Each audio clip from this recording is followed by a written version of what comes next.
হাসপাতালের gynae word থেকে তুলে নিয়ে বৃদ্ধাকে ধর্ষণ, চিকিৎসা কেন্দ্রে নিরাপত্তা নিয়ে সংশয়ে রোগীরা।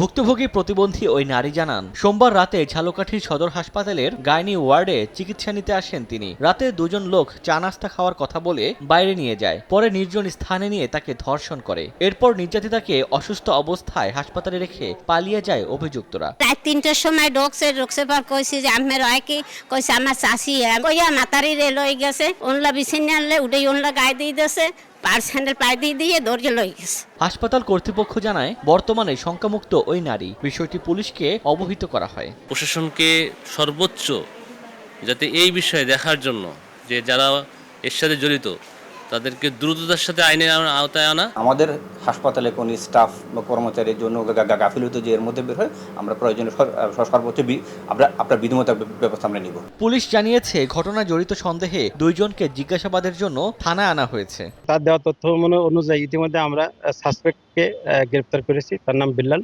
এবং সে জানিয়েছে যে তার সাথে আরেকজন ছিল। তাকে গ্রেপ্তার করার জন্য পুলিশের কার্যক্রম অব্যাহত আছে। স্বামীহারা ওই নারী 15 বছর ধরে ভিক্ষাবৃত্তি করছেন। সময় সংবাদ, ঝালকাঠি।